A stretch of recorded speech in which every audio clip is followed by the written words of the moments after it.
डोलाई ननदी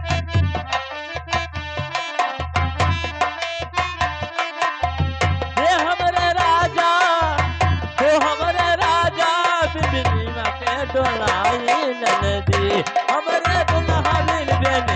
के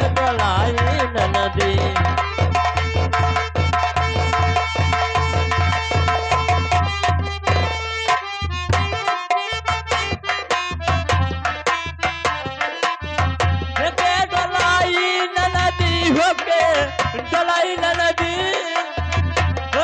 डोलाई ननदी डोलाई ननदी वो हमारे राजा हमारे दुल्हा बिन बेनीमा के डोलाई ननदी हमारे राजा बिन बेनीमा के डोलाई ननदी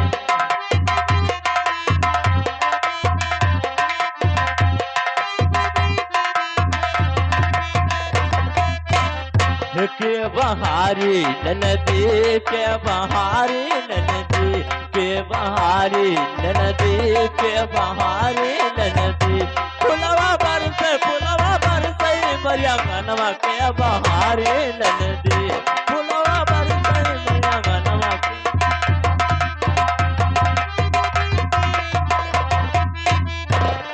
हर चार महीना राजा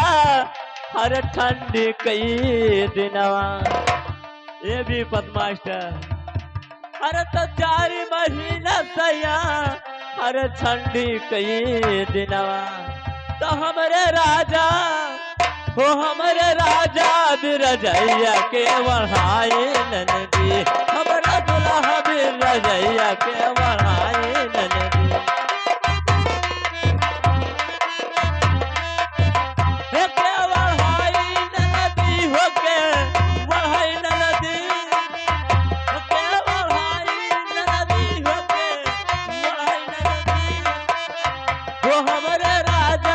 रजैया के बढ़ाई ननदी हमारे राजा रजैया के बढ़ाई ननदी के बहारी ननदी के बहारी ननदी फुलवा बरसे फुलवा बरसे मरिया मनवा के बहारी ननदी फुलवा बरसे मरिया मनवा के बहारी ननदी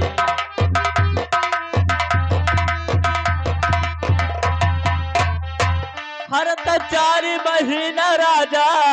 हर बरख कई दिनवा हर बरख के दिनवा राजा बरख के दिनवा हो बरख के दिनवा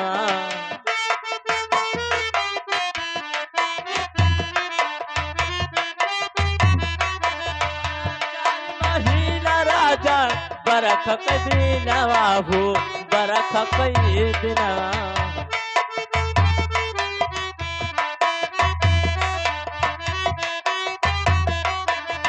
हो हमारे राजा हो हमारे दुल्हा बिबंगलवा के छवाई ननदी हमारे राजा बिबंगलवा के छवाई ननदी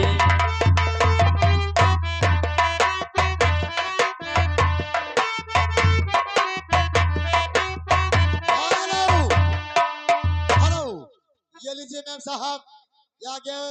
वही तुम्हारे पुराने आशिक सुग्रीव चौहान ग्राम धनधरा निवासी बच्चे के न्यौछावर में 11 रुपया दे रहे हैं लेकिन गाने का फरमाइश वही है मैडम क्या है चुम्मा लैला मोर बलमवा नाइल बा झुलनी लगी रहा मैडम हेलो हाँ झुलनी पे हर नहीं बा झुलनी हो नहीं बा झुलनी चुम्मा लैला हो बलम अमर नहीं बा झुलनी चुम्मा लैला हो बलम अमर नहीं बा झुलनी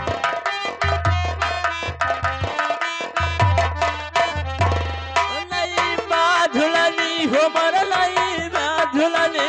चुम्मा लैला हो बलम अमर नहीं बा झुलनी चुम्मा लैला हो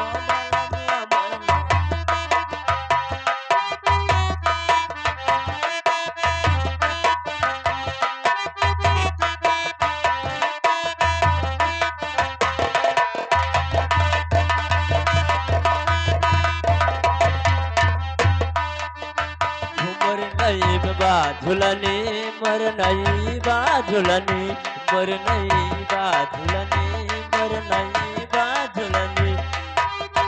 हो चुम्मा लैला मर बलमुआ मर नहीं बा झुलनी चुम्मा लैला हो बलमुआ मर नहीं